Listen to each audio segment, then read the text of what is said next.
Of the Locked On NFL podcast. We have a big show for you guys today.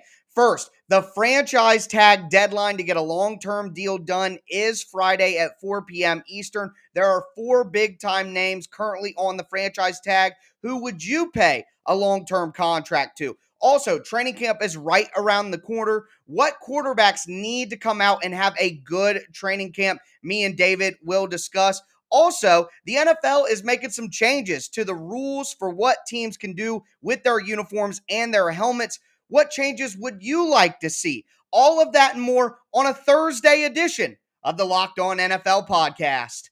Let's roll. You are Locked On NFL, your daily NFL podcast. Part of the Locked On Podcast Network, your team every day.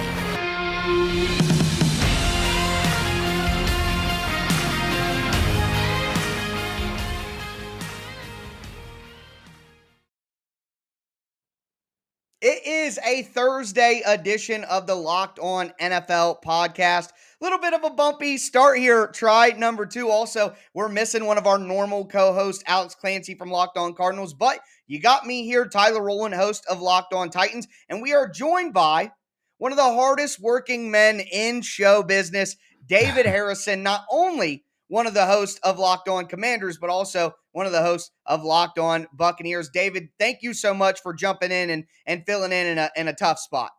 Oh, I appreciate you, Tyler. You know, do my best to fill in here for Alex. Hope he's feeling better soon and can get back to his normal routine here. Yeah, absolutely. But in the meantime, we got a lot to talk about. We're going to talk about some franchise tagged players who have just a little bit of time to get a long-term deal done with their teams. Which of the 4 candidates would you give a long-term deal to? We'll get into that. Before we do, want to thank you guys for making the Locked On NFL podcast your first listen every day. Remember, we're going to be bringing you all of your big-time NFL news in under 30 minutes, Monday through Friday, free and available on all platforms, including the Locked On NFL YouTube channel. Subscribe there, smash the notification bell, and throw a thumbs up on the video if you're watching right now. Definitely does help the channel. But, David, the 4 franchise tag players that we have been teasing have until 4 p.m. Eastern on Friday to get a long-term deal done, or they will play this upcoming season on the franchise tag. Those players are safety Jessie Bates from the Cincinnati Bengals, left tackle Orlando Brown from the Kansas City Chiefs, and then 2 tight ends, Dalton Schultz from the Dallas Cowboys and Mike Gesicki from the Miami Dolphins. David, if you could only give one of those players a long-term deal, which player would it be? Yeah, I think conventional wisdom here, I think, is going to say that the answer should be Orlando Brown of the Kansas City Chiefs, the tackle, the blindside protector for Patrick Mahomes.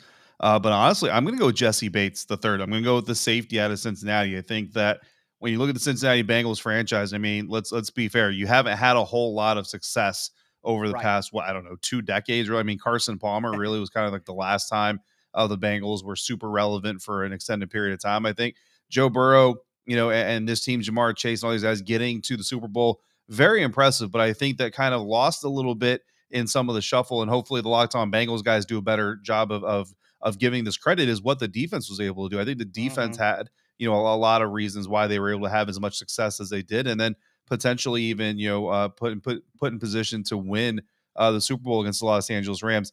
Jessie Bates III, not only is he, obviously one of the best safeties in the National Football League, if not the best by some measures, but he kind of brings a little bit of an attitude to the team that you want to have personified if you're the Cincinnati Bengals. And so you keep him in there.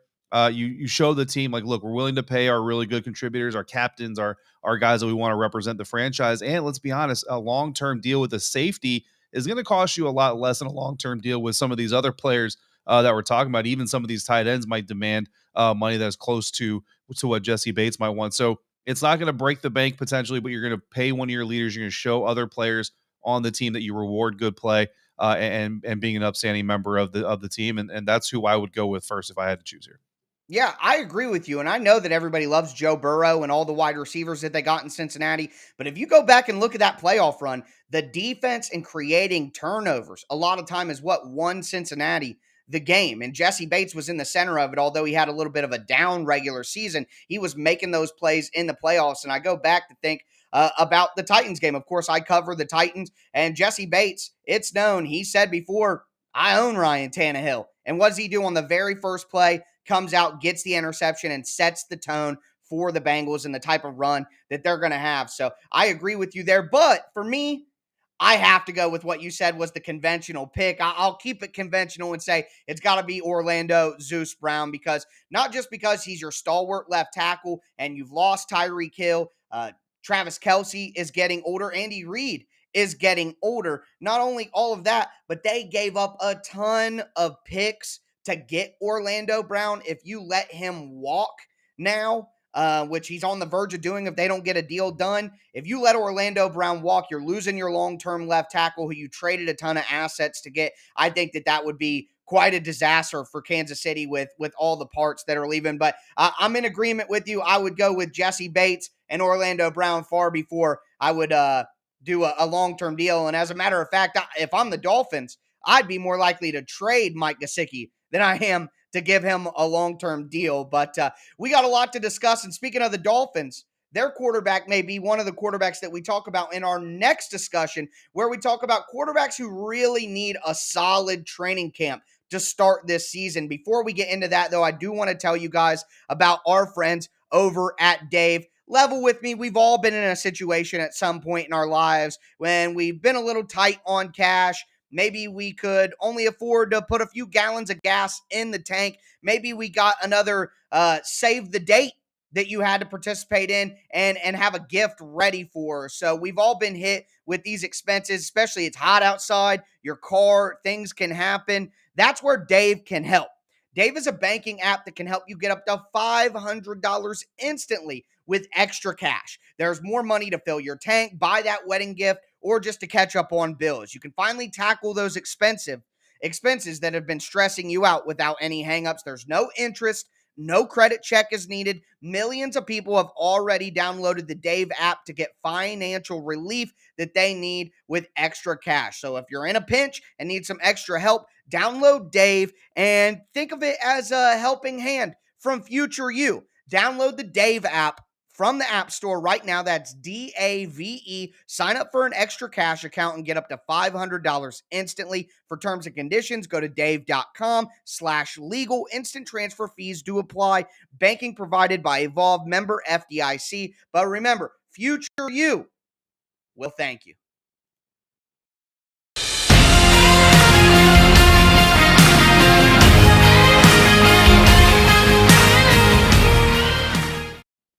You know, I got to say, Dave seems like a really nice guy, but I prefer David, as in David Harrison, our special guest here on the show today. Again, filling in for Alex Clancy. I am Tyler Rowland, one part of the regular Thursday host here. We just talked about some franchise tag deadline guys who we would give long-term deals to. Now we want to talk about some quarterbacks who need to have a hot start in training camp. Before we get into that, I want to thank you guys again for making the Locked On NFL podcast your first listen every single day. I do want to tell you guys about a special project we're doing here at the Locked On Podcast Network. Which NFL stars move the betting line the most? Well, starting on July the 18th, Locked On is going to give you the 50 most valuable players in the NFL from the odds makers at Bet Online. It's going to be available June 18th on the Locked On NFL podcast feed, which is wherever you get podcasts, and of course, free on the Locked On NFL YouTube channel. So check out that awesome list with some interesting information from our odds makers. But David, like I said, we're going to talk about quarterbacks who need to have a hot start in training camp. I'm going to let you take this one first. Who is at the top of your mind as a young quarterback, or just any quarterback who may need to have a very good start to training camp?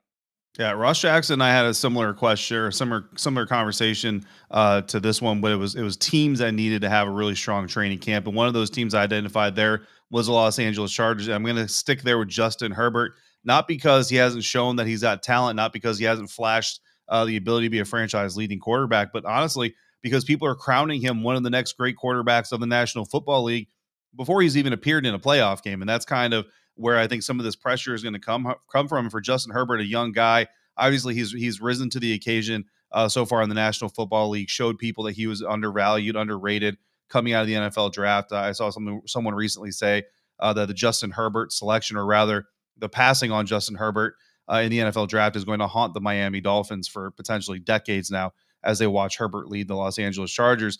But at the same time, that's a lot of pressure to put on a young guy. And I know that he's talented. I know he's got a good support system around him. So I'm hoping that in training camp, for his sake, he can kind of recenter himself, refocus himself, focus on the game at hand, between the lines, between the hashes, all that stuff. Focus on the things that got him all this hype in the first place, instead of focusing on the hype and the expectations from around him. Because just looking at, the 33rdteam.com recently did tier rankings of NFL quarterbacks. They've got Justin Herbert up there in tier 1, which is quarterbacks who can and will lead you to the Super Bowl. This guy hasn't even played a playoff game yet, let alone win a playoff game yet, and he's being ranked in a tier of quarterbacks of guys who have either been to the Super Bowl, won Super Bowl, like Patrick Mahomes, Aaron Rodgers, the Tom Brady's, Joe Burrows of the world, Josh Allen, who's been on the doorstep of going to a Super Bowl for years now. Justin Herbert is in that conversation, whereas honestly, I think he's probably more likely to be in kind of the Dak Prescott area of the conversation, where he's shown the talent. You just got to see if he can put it all together. So a lot of expectations coming for him in 2022. He needs to center himself in training camp to get ready for the long season ahead.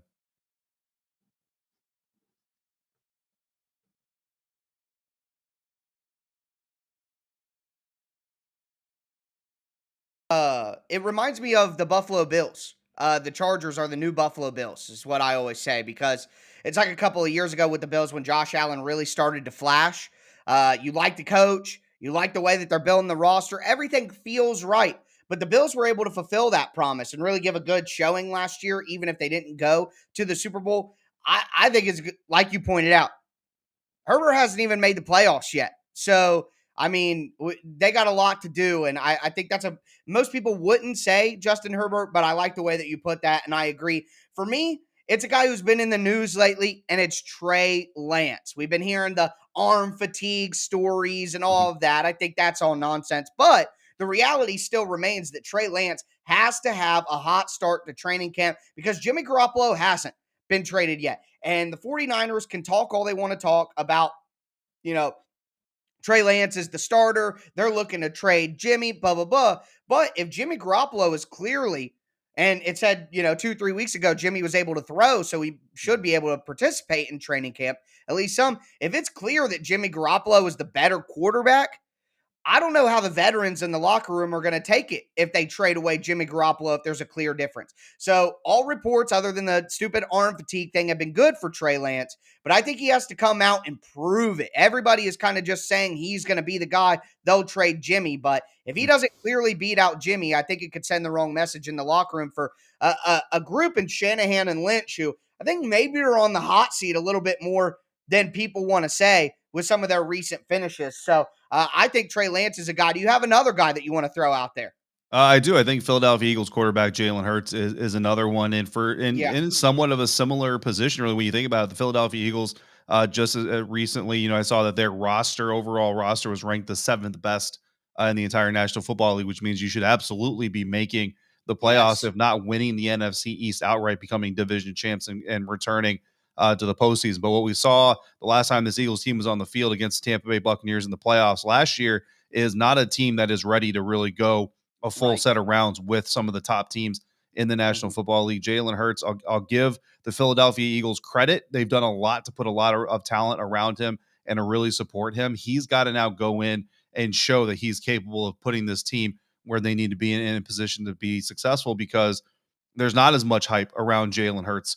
That there's a lot more doubt actually around Jalen Hurts, and the roster around him is what is giving the Philadelphia Eagles this boost. The question is, can Jalen steer the vehicle into the postseason? If he can't, and if he buckles under the pressure, then it's going to be, it seems like it's going to be lights out for him in Philly as the starting quarterback, which might seem a little unfair. Not a whole lot of run up to get a chance to develop, but that's kind of the situation he finds himself in, is almost the opposite of Justin Herbert, where people are kind of elevating him a little bit earlier. Jalen Hurts at least has playoff experience, but he's being doubted. So he's got to come out there with the attitude of proving his doubters wrong. But first and foremost, he's got to prove it on the field with his receivers and his weapons in practices and then in the preseason games.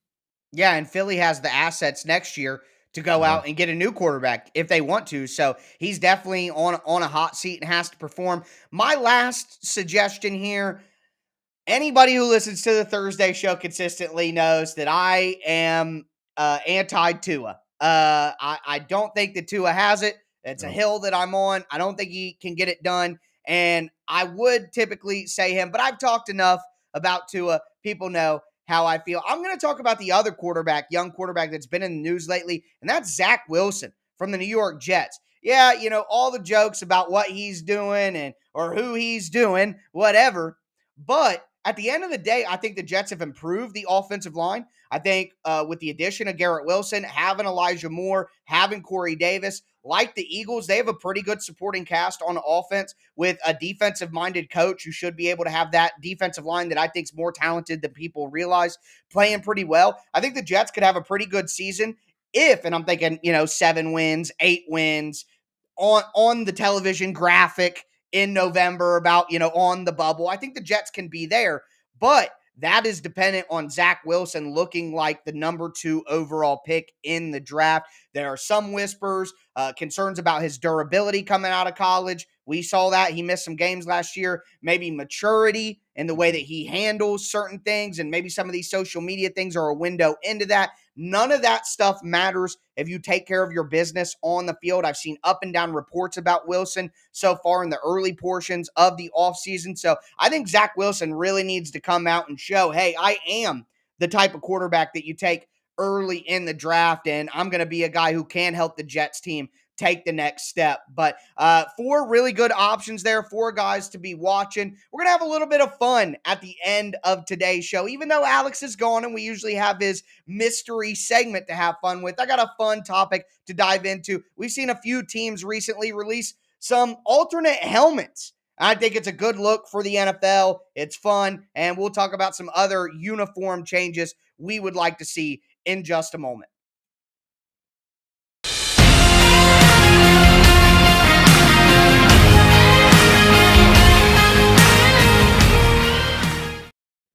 All right, football fans, we are going to cap off this Thursday edition of the Locked On NFL podcast. We talked about franchise tag deadline candidates and who we would pay, talked about quarterbacks who need to have a good start to training camp. Now we need to talk about some uniforms. So in the news lately, we've seen 2 teams come out with what I think is some pretty snazzy helmets. We saw the Houston Texans come out with a battle red, a red metallic shiny helmet. We saw the Cincinnati Bengals finally give their fans one of the most wanted uniform combinations in the NFL with an all-white Cincinnati Bengals uniform, including an all-white tiger striped helmet.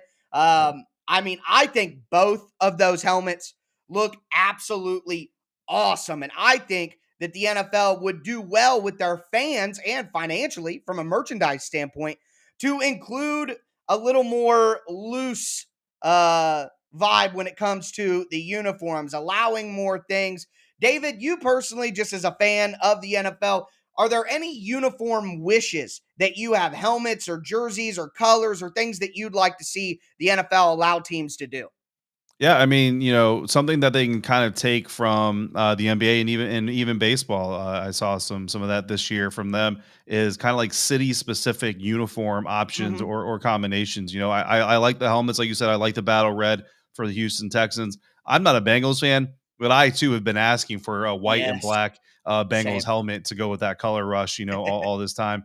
Yeah. Just something to further connect the NFL with the people of these cities and these fan bases, because while the NFL is the biggest pro sports league in the world, let alone this country, and they have that kind of power to kind of, I don't want to say coast, but they kind of have the ability to play it safe and all these things. The way you really kind of cement yourself for the generations to come is by getting bold. That's what these younger fans of sports want. Is they want bolder, they want more modern, they want more Mm-hmm. effort. And listen, the effort and being bold means that you're going to swing and you're going to miss on some of these ideas, and that's okay, because at the end of the day, I think the general fan base appreciates a league that's kind of willing to go for it. I look at the Colorado Rockies, Major League Baseball. They put out a state or a city specific type of uniform. They went with the Mm-hmm. green Rocky Mountain silhouette, which matches the Colorado State license plate, and of course the Yeah. Rockies obviously match. And look, some people loved it, some people not big fans, but kind of wanted to see the purple come back anyway, and all those things. But they got credit for